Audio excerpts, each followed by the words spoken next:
Hello বন্ধুরা, আজকে আমি চলে এসেছি হুগলি জেলার ব্যান্ডেল শহরের শতাব্দী প্রাচীন ইমামবাড়ায়।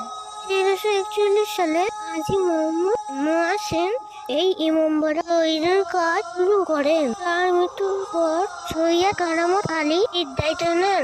এরপর 1861 সালে কিয়ামতুল্লাহ খাঁ এটি স্থাপিত করেন। 2,17,700 টাকা খরচ করে তৈরি হয় ইমামবাড়া। এতে প্রার্থনা ঘর, সব ধর্মের মানুষরা এসে প্রার্থনা করতে পারেন। প্রার্থনা করার জন্য কোনো ধর্মের নিষেধ নেই।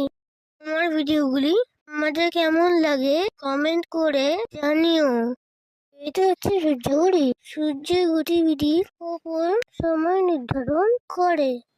ভিডিওটি ভালো লাগলে লাইক ও ফলো করে পাশে থেকো। আমরা সবুজ উঁচু 152টা সিট দিয়ে টাওয়ারে উঠবো। টাওয়ারের এই ঘড়িটি হচ্ছে পৃথিবীর দ্বিতীয় বৃহত্তম ঘড়ি।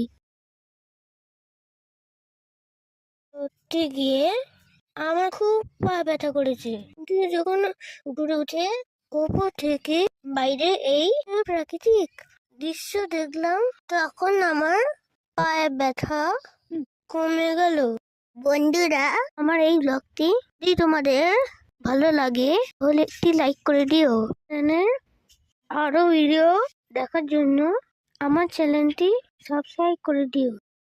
এটা 6 ঘন্টা ঘর, সপ্তাহে 2বার এই ঘড়িতে দাম দিতে হয়। নমস্কার। এটি দেখার জন্য অসংখ্য ধন্যবাদ।